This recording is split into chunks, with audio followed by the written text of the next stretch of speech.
네, 우리 주님 죽으시고 다시 살아나셨습니다. 할렐루야. 네, 우리 해피이스터 한번 인사할까요? 해피이스터. 네, 행복한 부활주일입니다. 네, 우리 주님 다시 살아나셨습니다. 예수 다시 사셨습니다.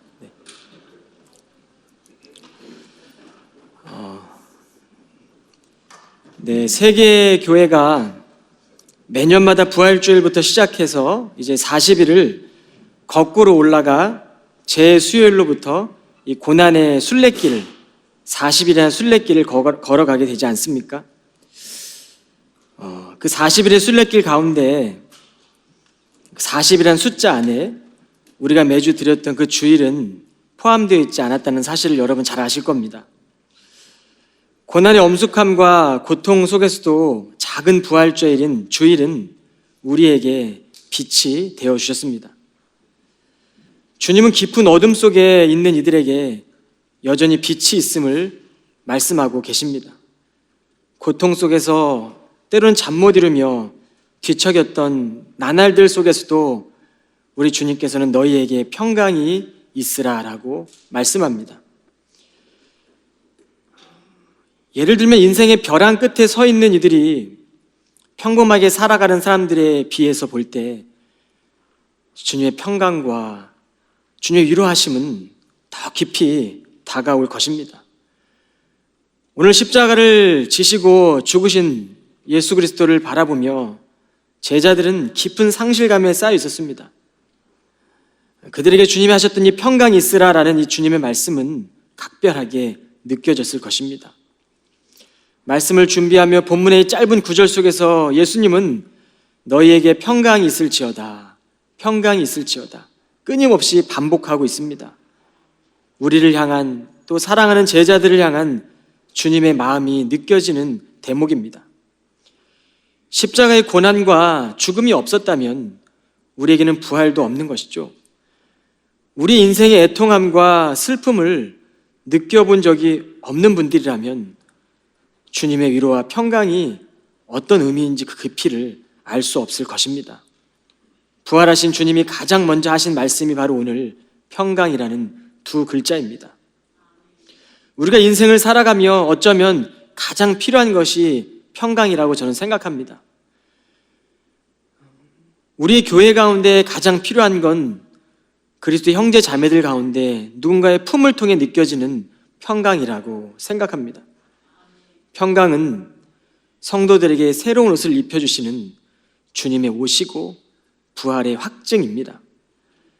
주님은 세상에서 내가 환난을 당하나 그러나 두려워하지 말아라, 내가 세상을 이기었노라 라고 말씀하시죠.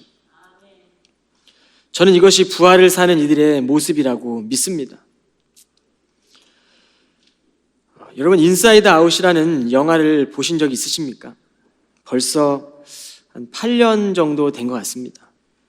제 아이들이 어렸을 때 인사이드 아웃이라는 영화를 함께 보러 간 적이 있습니다. 제게 참 여운이 많이 남았던 영화입니다. 인간 안에 내재된 기쁨과 또 슬픔, 분노와 냉소 등 여러 마음속 감정들이 이 영화 속 안에 캐릭터로 등장하게 됩니다. 8년 전이었을 겁니다. 제가 이 두 아이를, 어린 아이들을 두 손을 잡고 그렇게 영화를 봤던 기억이 있습니다. 그런데 벌써 이 아이들이 제법 성장해서 이제는 저의 감정과 마음을 위로하고 격려하는, 때로는 키도 더 커서 아래로 내려보고 저에게 이렇게 이야기를 하는 그런 아이들로 성장해 주었습니다. 하나님의 은혜이고 감사입니다. 우리가 그리스도 안에 있을 때 주님은 우리를 그렇게 믿음 안에서 성숙시켜 가고 성장시켜 가는 놀라운 믿음의 원리가 있다는 사실을 기억하십시오. 영화 속 이야기는 상반된 이 두 감정들이, 여러 감정들이 서로를 배제한 채 삶을 살아갈 수 없다는 내용이었습니다. 슬픔과 기쁨이 혼재되어 있는 감정 속에서 서로를 성숙하게 보듬어 줄 때 우리의 인생이 행복해진다는 내용입니다. 우리는 지난 40일 동안 사순절기를 보냈죠. 사순절기의 감정은 어쩌면 너무 슬퍼라고 하는 주된 감정이 우리의 정서라면 오늘 이 부활주일은 다 잘 될 거야, 다 잘 될 거야, 이런 소망으로 우리 가운데 말씀하시는 주의 음성이 되리라고 믿습니다. 우린 잘 알지 못하지만 연약한 존재이지만 주님 우리를 가장 좋은 길로 인도하시고 잘 될 거라는 그런 주님의 음성이 평안함으로 우리 안에 들려질 수 있기를 간절히 부탁을 드리겠습니다. 오늘 19절에 보면 같은 날 저녁에 제자들이 함께 모여 있는데 제자들은 십자가에 달린 예수님 그리고 그들을 죽였던 그 유대인들 때문에 두려워 떨고 어느 한 장소에 모여 문을 꼭 잠갔다고 성경은 기록합니다. 그곳에 예수님께서 오셔서 그들 가운데 서서 말씀하십니다. 저는 이 본문의 말씀에서 우리 주님이 육신의 몸이 아니었구나, 굳게 담겨져 있던 그 문을 들어갔다는 얘기는 부활의 몸이셨구나. 어쩌면 인생을 살며 여러 가지 인생의 아픔과 슬픔과 고난을 만나 누구에게도 말할 수 없는 스스로 갇혀 혼자 동굴에 들어가 닫혀져 있는 마음으로 슬퍼하는 자들에게 주님은 그 문에 들어가십니다. 닫혀져 있는 내 마음의 문에 들어가셔서 우리를 위로하시고 내게 평강이 있을 것이다 라고 위로해 주십니다. 오늘 본문은 밤이라는 시간적 배경에서 시작이 됩니다. 안식 후 첫날 저녁 때였기 때문에 유대인들의 안식일은 토요일이었으니까 주일날 저녁을 의미합니다. 그날 밤 제자들은 유대인들이 두려워 문을 꼭 잠그고 두려워 함께 모여 있었습니다. 성경은 이 제자들의 심정을 정확하게 기록하고 있지 않습니까? 제자들은 십자가에서 죽으셨기에 이제는 가야 할 길을 잃어버렸고 혼란에 빠진 것입니다. 여기서 우리의 말씀이 끝났다면 교회는 세상에 존재할 수 없죠. 여기서 주님의 죽음으로 끝이 났다면 2000년 역사 가운데 교회는 여전히 증거자의 삶을 살 수 없었을 것입니다. 그러나 주님께서는 부활하셨고 상실감에 빠져있던 제자들을 만나주십니다. 갈 길을 잃어버린 사랑했던 제자들을 위로하시고 밤이 깊어가는, 그래서 그들의 감정은 한없이 두려움에 함몰되어 가고 있었지만 우리 주님은 부활하신 몸으로 내가 너희를 사랑한다고, 너에게 가장 필요한 것이 바로 평강이라고 말씀하십니다. 저는 오늘 본문의 말씀을 통해 우리의 교회가 잊지 말아야 될 3가지 요소를 점검하고 오늘 부활주일 설교를 마치려고 합니다. 첫째는 교회는 세상 속에서의 교회가 되어야 합니다. 예수님께서는 너에게 평강이 있을지어다라고 하신 후에 아버지께서 나를 보내신 것 같이 나도 너희를 보낸다라고 말씀하시죠.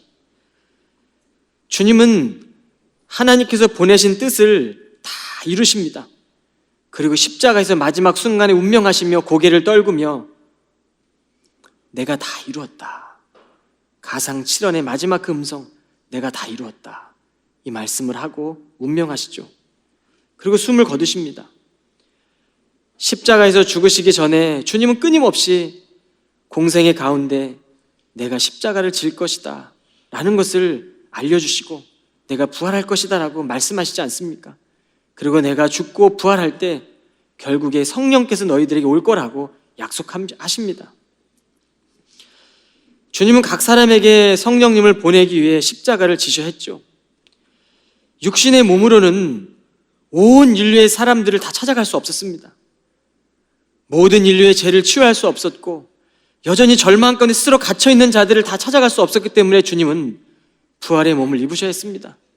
그리고 자신에게 보내신 하나님 아버지의 뜻을 다 이루고 난 뒤에 주님은 죽으시고 부활하시고 하늘로 승천하십니다. 가장 낮은 자리에서 죽음을 경험했던 예수 그리스도를 하나님은 가장 높은 보좌 우편으로 올리십니다. 그리고 난 뒤에 마가 다락방에서 모여 기도하던 그곳에서 두려움이 떨던 그곳이 아니라 이제는 마가 다락방에서 주님을 기다렸던, 그 성령을 기다렸던 제자들에게 오늘 성령님이 임재하시고 그것이 교회의 시작입니다. 영원한 성전이 되어 주신 것이죠. 육신의 장막을 헐고 영원한 성전이 되어 주셨습니다. 주님이 운명하실 때 예루살렘 성전에 또 휘장이 찢어지지 않습니까? 22m나 되는 휘장과 10cm나 되는 두께의 휘장이 찢어지는 건 있을 수 없는 일입니다. 그러나 하늘이 쪼개지듯이 주님 운명하실 때 그 예루살렘 성전의 지성소의 휘장은 찢어졌습니다. 그리고 육신의 장막을 다 헐고 이제는 영적으로 우리의 몸에 찾아가시고 영원한 성전이 되어주신다고 약속하십니다. 성부 하나님은 이 성자의 관계 속에서 내가 너를 보냈다. 그리고 주님이 이 세상에 오시지 않습니까? 그리고 성자는 예수 그리스도의 제자들과 바로 저와 여러분들을 또 보내십니다. 이것이 바로 아포스톨로스입니다. 보냄받은 자, 사도란 뜻이죠. 신약 성경에서 보냄받은 자 아포스톨로스는 무려 79번이나 등장합니다. 그만큼 교회가 보냄받는 사명을 감당하는 것이 매우 중요하다는 사실입니다. 부름받은 소명에 응답하는 공동체, 나를 보내시겠다고 하셨던, 우리를 보내시겠다고 하셨던, 공동체를 사명자로 사용하시겠다고 하시던 그 주님의 음성에 응답하는 삶이 얼마나 중요한지를 오늘 성경은 신약 성경 곳곳에서 말씀하고 있는 것입니다. 그러므로 교회는 우리의 시선과 우리의 방향을 내부로 향하면 안 됩니다. 내부로 향해 있는 교회들은 대부분이 내부의 분열로 결국에 무너집니다. 그러나 우리의 시선과 믿음의 방향을 세상 속으로 돌린 교회들은 성령의 충만함으로 세상 가운데 침투해 들어가 보냄받은 사명을 감당하는 성령의 능력의 교회들이 되는 것이죠. 이것이 바로 교회가 나아가야 될 방향입니다. 세상을 향한 교회의 방향. 보냄을 받게 될 때 교회는 살아있게 되고 세상의 방식을 교회 안으로 갖고 들어오는 것이 아니라 우리는 교회의 방식을 세상 속에 나아가 그리스도의 손과 발이 되어 빛과 소금의 역할을 감당하는 것이 바로 이 캠브리지 교회의 시대적 사명입니다. 이것을 도식했던 그림으로 보면 기독론적 성령론 도식은 이렇습니다. 성부 하나님, 파더가 성자 예수님, 선 보내시고 성자 예수님은 제자들을 보내시며 두려워 떨지 말라고 홀리 스피릿, 성령을 우리에게 보내주시는 것이죠. 그래서 우리는 보낸 자와 보냄받은 자의 관계 가운데 이 사명들을 감당하는 미셔너리로 살아가는 것이죠. 이 약속된 성령을 받는 것이 교회는 매우 중요합니다. 사도행전 2장 32절로 33절에 보면 이 예수를 하나님이 살리신지라 우리가 다 이 일의 증인이로다. 하나님이 오른손으로 예수를 높이심에 그가 약속하신 성령을 하나님께 받아서 너희 보고 듣는 이것을 부어 주셨느니라. 문제는 두려워 떠는 제자들이 두려움에 가득 차 있었기 때문에 나아갈 수 없었습니다. 스스로 갇혀서 문을 꼭 잠그고 닫혀진 문으로 벌벌 떨고 있던 것이죠. 그 닫혀진 문으로 주님이 들어오신 것입니다. 오늘도 주님께서는 기도하는 자들에게 평안을 주시고 두려움과 걱정과 염려에 우리의 감정에 뿌리 내리게 하는 것이 아니라 오늘 이 시간 성령의 뿌리 내리고 성령의 충만한 교회가 되어 세상 가운데 우리의 공동체 가운데 평안을 빌어주는 메신저로 우리를 살아가게 하시는 것이죠. 저는 우리 캠브리지 한인 공동체 위에 평안이 흘러 넘치기를 바랍니다. 물이 바다 덮음같이 우리 안에 그 평안이 우리의 공동체에 덮음고도 나눔이 있고 그래서 우리의 평안이 세상 속으로 흘러가기를 주의 이름으로 간절히 축원드립니다. 그래서 우리는 복음이 없는 자들에게 복음을 전하고 복음이 있는 자들에게는 사명을 주는 것입니다. 교회의 관심은 이 하나님의 선교에 참여하는 것이고 그리스도의 은혜의 통치가 성령을 통해 실현되도록 하는 것입니다. 둘째로 교회는 성령의 호흡을 지속적으로 해야 한다는 것이죠. 오늘 이 말씀을 마치시고 그들을 향해 숨을 내쉬며 두려워 떠는 이들에게 숨을 내쉬며 성령을 받아라. 두려움에 직면해 있고 고뇌와 아픔과 절망에 빠져 있는 제자들에게 그 감정에 갇혀 있지 말라고 성령을 받으라고 말씀하십니다. 두려워 떠는 자들에게는 경건한 삶도 물론 중요하지만 성령의 충만한 삶이 필요합니다. 어쩜 이 시대 교회의 성패를 좌우하는 것은 성령입니다. 성령은 하나님의 생기이기 때문이죠. 성령은 하나님의 호흡이기 때문입니다. 주님이 그들을 향해 숨을 내쉬며 말씀하실 때 저는 이 숨을 내쉰다는 이 표현 속에서 창세기에 하나님이 세상을 창조하시고 모든 인간을 위해 피조물들을 다 섬기시며 창조하신 후에 마지막으로 인간을 지으시고 그 코에 생기를 불어넣으시는 장면, 간절하게 생기를 불어 하나님이 형상을 지어주시며 넣어주시는 그 장면이 생각이 났습니다. 아담의 형상으로부터 예수님의 형상으로 다시 태어나기 위해서 우리는 성령의 세례를 받아야 합니다. 이것이 세례입니다. 오늘 우리가 예배를 마치고 나면 이제 우리 안에 유아 세례를 받는 어린 아이들이 있습니다. 물론 이 세례를 받는다고 해서 이 어린 아이들이 그 순간에 거듭나는 것은 아닙니다. 그러나 우리의 이 부모가 이 어린 아이를 하나님께 드린다는 마음으로 이 아이들을 주님 앞에 내어둘 때 내가 평생 이 아이들을 성경적으로 가르치고 살아내겠습니다. 내가 이 어린 아이에게, 내 자녀들에게 먼저 한 걸음 한 걸음 잘 걸어내겠다고 그런 의식 아닙니까? 하나님의 숨결이 우리 안에 들어올 때 우리는 아담의 형상으로부터 예수님이 나의 주인이십니다. 예수님이 내 삶의 왕이십니다. 예수님이 내 삶의 중심이 되어 주십시오라고 고백하게 되는 것입니다. 이것은 하나님의 은혜입니다. 뱃속에 있던 아이가 세상에서 자신의 힘으로 태어날 수 있습니까? 그럴 수 없죠. 우리가 영적으로 다시 태어나는 것도 은혜입니다. 은혜. 우리 힘으로 할 수 없고 하나님 부족하지만 연약하지만 성령의 은혜를 통해 우리 가운데 채워주십시오. 세상에 나와 숨을 쉬지 않으면 뱃속 세상에 있다가 그 뱃속 세상에서는 탯줄로 연결되어 있기 때문에 숨을 쉬지 않아도 살아 있었지만 뱃속에 있는 세상이 아니라 바깥 세상으로 나와 있는 이 어린아이는 숨을 쉬지 않으면 죽게 되는 것입니다. 우리가 이 세상을 살아가지만 영적으로 다시 태어나지 않으면, 성령에 충만하지 않으면 우리의 영은 소멸되고 죽게 되는 것입니다. 여러분, 성령의 뿌리 내리십시오. 저는 우리 교회가 에베소 2장 22절 말씀처럼 성령 안에서 서로가 그리스도의 몸된 성전을 지어가기 위해 하나가 되어지기를 간절히 바랍니다. 매일마다 2시 22분만 되면 이 말씀 생각하십시오. 점심 먹고 2시쯤 되면 배고플 거 아닙니까? 그럼 2시 20분쯤 됐을 때 에베소 2장 20절 말씀, 너희가 성령 안에서 서로가 그리스도의 몸된 성전을 지어가기 위해 하나님 안에서 하나가 되느니라. 호흡이 불안정한 사람이 거친 숨을 내쉬며 불안해하고 할 때 긴장을 풀게 하고 평안하라고 이야기하고 호흡을 깊게 마십시오. 그리고 내뱉으십시오 라고 할 때 그 불안했던 그 사람이 평안해지지 않습니까? 저는 우리의 교회가 이렇게 된다고 생각합니다. 하나님의 생기가 지속적으로 들어오므로 우리를 통하여 누군가가 그리스도의 평안을 느끼고 성령의 호흡을 할 수 있도록 우리가 그 일들을 이뤄내야 될 것입니다. 우리 모두는 다 깨어진 그릇 아닙니까? 깨어진 그릇에 물을 아무리 부어도 결국에 그 깨어진 틈으로 물은 다 새어나갑니다.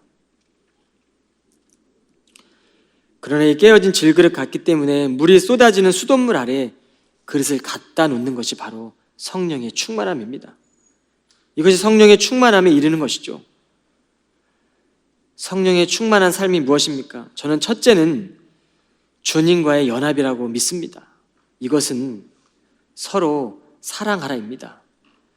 둘째는, 두 번째 성령의 충만한 증거는 죄가 무엇인지 알게 되는 것이죠. 서로 용서하라는 것입니다. 나는 포도나무요 너희는 가지니 저가 내 안에 내가 저 안에 있으면 이 사람은 과실을 많이 맺나니 나를 떠나서는 너희가 아무것도 할 수 없음이라. 여러분, 나무에 붙어있지 않는 가지가 어떻게 열매를 맺을 수 있겠습니까? 나무에 붙어있지 않는 가지는 결국 마르게 되죠. 포도나무인 농부인 하나님은 마른 가지는 밖에 버려 태운다고 말씀합니다. 성령이 충만하다는 것은 주님과의 연합을 통해 서로 사랑하는 것입니다. 나무에 붙어있는 가지, 사랑하는 열매를 맺게 되는 것이죠. 이제 우리는 예배를 마치고 나면 우리 교회에 보면 나무들이 많이 심겨져 있습니다. 그 나무의 가지들을 볼 때마다, 핀 꽃들을 볼 때마다 주님께서 서로 사랑하라라고 하신 성령의 음성을 들으십시오. 그리고 확증하십시오. 그리고 떨어져 있는 가지를 볼 때에는 내 삶이 혹시나 떨어져 있지는 않은가, 주님과 연합해야 되겠다라고 다시 결단하십시오. 나무를 유심히 보게 되니까 큰 나무에 큰 가지들이 밑에를 받치고 있더라고요. 먼저 나온 가지가 밑부분에 있게 되고, 새로 나온 순들이, 작은 가지들이 나무 위를 올라가게 있습니다. 험한 세월 동안 강한 바람에 꺾여지지 않고 큰 나무가 된다는 것은 강한 가지가 되는 믿음 있는 성도들이 받쳐주기 때문입니다. 교회의 이 원리를 통해 우리는 우리의 교회 열매를 맺고 성장해 나아가는 것이죠. 두 번째 증거는 죄가 무엇인지 알게 된다는 것입니다. 이것을 서로 용서하라고 저는 표현해 보고 싶습니다. 너희가 누구의 죄든지 용서하면 그 죄는 사함을 받을 것이다. 너희가 누구의 죄든지 용서하지 않으면 그 죄는 사함을 받지 못할 것이다. 두 번째 성령의 충만한 증거가 바로 죄가 무엇인지 깨닫게 되는 것이죠. 깨달은 성도들은 주님께서 날 이렇게 사랑하셨는데, 내 죄 또한 이렇게 용서하셨는데 저들의 죄를 보면서 용서할 수 있는 삶을 살게 되는 것입니다. 어쩌면 서로 용서하는 삶과 서로 사랑하는 삶은 같은 의미일지도 모르겠습니다. 주님께서 허락하신 새 계명, 서로 사랑하라는 이 새 계명은 서로 용서하는 사람들 가운데 이루어지는 것입니다. 육체로부터 썩어지는 욕망을 내려놓고 성령으로부터 영원한 생명을 쫓아가시길 바랍니다. 이것이 성령 받는 증거입니다.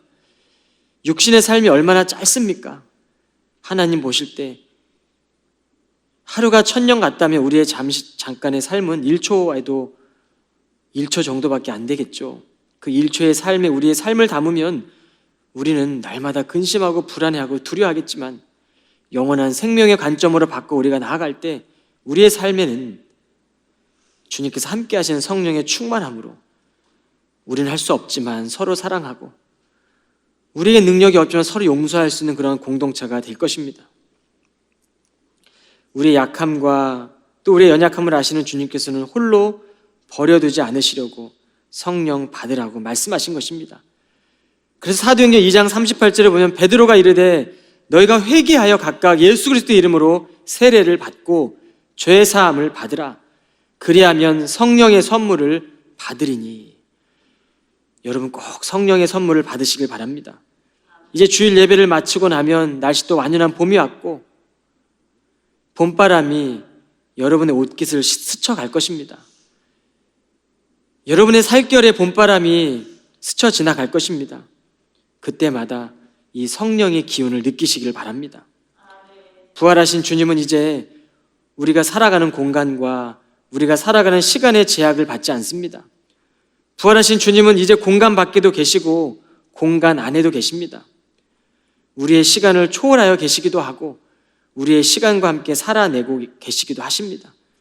우리는 이제 이 성취된 언약을 믿고 주님과 함께 걷고 살아내는 것입니다. 주님이 저와 여러분과 함께 하십니다. 셋째로, 교회는 어린아이의 일을 버리는 공동체가 되어야 합니다. 오늘 말씀에 보면 도마가 손으로 만지고 확인해야 믿겠다고 얘기하지 않습니까?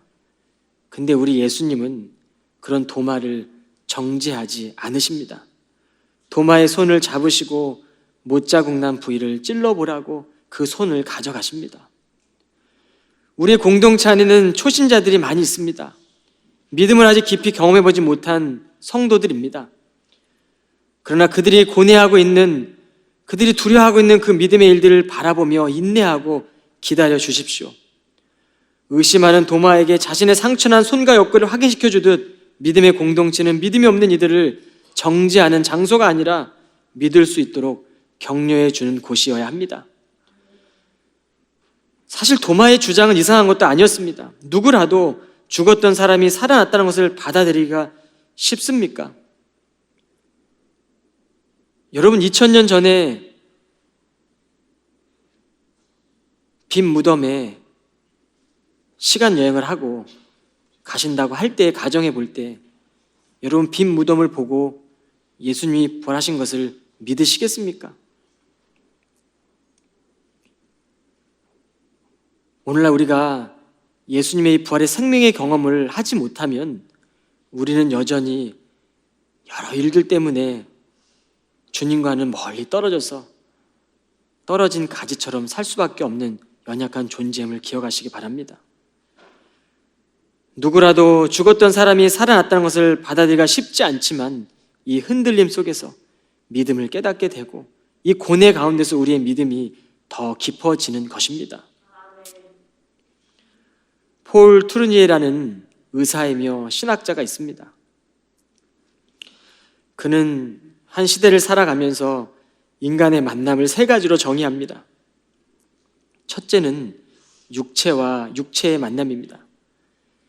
둘째는 마음과 마음의 만남입니다. 셋째는 영과 영의 만남입니다.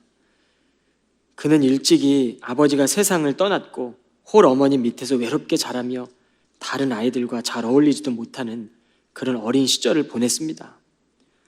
한 번은 친구들과 선생님 집에 초대받아 그 선생님의 집을 방문하게 되죠. 같이 이야기하며 놀다가 들어왔지만 폴에게는 특별한 의미가 없었습니다. 그리고 그것을 육체적 만남이라고 말합니다. 이후에 혼자서 선생님의 초대를 받아 다시 한번 선생님의 집을 방문하게 됩니다. 식사를 하며 선생님은 자신의 과거에 실수했던 일들을 폴에게 이야기를 해주게 됩니다.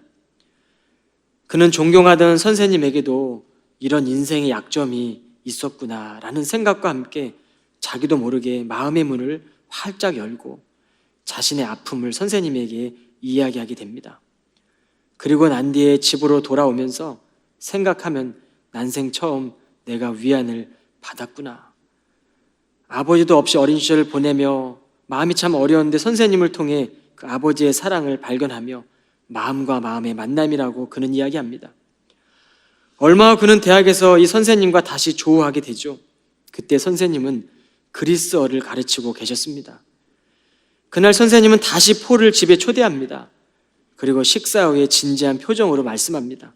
폴, 나는 오늘 예수님을 다시 믿기로 작정했네 라고 말할 때 폴은 선생님은 이미 예수님을 믿고 계시지 않았습니까? 그렇긴 하지만 오늘 밤 예수를 내 구주로 영접하기로 했네라고 폴에게 말합니다. 그리고 그의 손을 꼭 잡으며 폴, 자네도 나와 함께 예수를 구주로 영접하지 않겠는가? 그 물음에 폴은 예스라고 이야기합니다. 그 밤에 함께 선생님의 손을 잡고 고백하는데 폴의 눈에 눈물이 쏟아지기 시작합니다. 그리고 예수님이 믿어지기 시작하였답니다. 이 만남을 영과 영의 만남이라고 폴 투르니에는 자신을 고백합니다. 사랑하는 케임브리지 교우 여러분, 십자가를 지시고 부활하신 주님을 경험하고 살고 계십니까? 그렇다면 고뇌하는 이들에게, 소외받고 연약한 지체들에게 믿음의 통로가 되어주십시오. 믿음이 부족한 이들을 정죄하는 것이 아니라 믿음을 채워주십시오. 저는 오늘 본문의 말씀을 묵상하는데 도마가 예수님을 만나는 현장에 처음에는 없었습니다. 그리고 10일이 지난 뒤에 그 현장에 다시 예수님을 만나게 되는 것이죠. 무슨 이유인지 모르겠습니다. 그러나 제자들이 만났던 그 현장에 도마는 없었죠. 어제까지 우리는 사순절 40일 영적 순례길을 잘 걸었습니다. 순례길을 걸으면 여러분들에게 이 새벽 기도의 습관이 생겼을 것입니다. 저도 4시 50분만 되면 눈이 떠지더라고요. 아, 습관이 무섭구나. 우리는 어쩌면 습관의 삶을 살고 있는지도 모르겠습니다. 습관으로 하루를 살고 습관으로 평생을 살아가는지도 모르겠습니다. 그렇게 우리는 이제 사순절기가 끝났기 때문에 이제 새벽기도 다 끝났다라고 이제는 내일부터는 새벽기도 안 나오게 되는 분도 계시겠지만 여러분, 제가 다시 한번 챌린지 하겠습니다. 사순절기가 끝나면 교회력으로는 부활절기가 시작이 됩니다. 그리고 부활절기가 끝나면 성령 강림 절기가 다시 시작됩니다. 그리고 한 해를 마치게 되는 겁니다. 이게 교회의 한 해입니다. 우리는 그렇게 예수님과 함께 걷고 살고 살아내다가 어느 날 주님께서, 우리 인생에는 슬픔과 고통이 많죠. 두려움도 오게 됩니다. 흔들릴 때도 있습니다. 그러나 그 인생을 살다가 어느 날 우리 주님께서 민용아, 이제 내가 너와 영원히 함께 하겠다라고 말씀하실 때 그렇게 주님과 함께 그 삶을 누리는 것이 어쩌면 우리의 삶의 마지막일지도 모르겠습니다.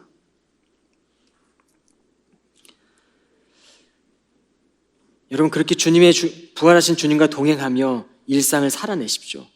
그리고 우리가 이 현재의 삶을 살아가며 주님과 날마다 동행하는 믿음의 삶이 되시기를 바랍니다. 그러기에 우리에게는 해피 이스터가 되는 것이죠.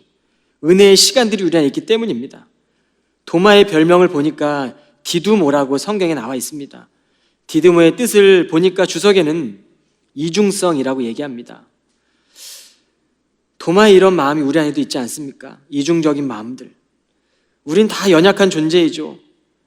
도마는 그러나 이중적인 마음 가운데 부활하신 주님을 경험하는 순간 이렇게 고백합니다. 나의 주님, 나의 하나님. 그리고 외쳤습니다. 도마 안에 있던 모든 고난과 의심은 사라지고 믿음의 노래를 부르는 것이죠. 이것이 부활하신 주님을 만난 성도들의 노래입니다. 부활하신 주님과 함께 살아가는 성도들의 노래입니다. 여러분, 여러분의 삶 가운데 두려움과 절망과 고뇌 가운데 있는 분들 계십니까? 나의 주님, 나의 하나님이심을 고백하십시오. 이것이 요한복음의 결론입니다. 20장 30절에 보면 요한복음을 기록한 목적이 나와 있습니다. 예수님께서는 제자들이 있는 곳에서 이 책을 기록되지 않은 다른 표적도 많이 행하셨습니다. 그런데도 이 책에 있는 표적들을 기록한 것은 여러분들로 하여금 예수님께서 하나님의 아들 그리스도이심을 믿게 하고 그분의 이름을 믿음으로써 생명을 얻게 하기 위해서입니다.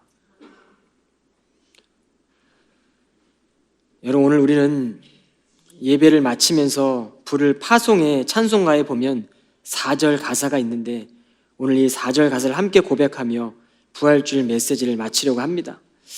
우리 시간 제가 시작하면 한 마음과 한 몸으로 하나님을 기억하며 지금 한 목소리로 읽겠습니다. 시작. 땅 위에 험한 길 가는 동안 참된 평화가 어디 있나? 우리 모두 다 예수를 친구 삼아 참 평화를 누리겠네. 평화 평화로다 하늘 위에서 내려오네. 그 사랑의 물결이 영원토록 내 영혼을 덮으소서. 기도하시겠습니다.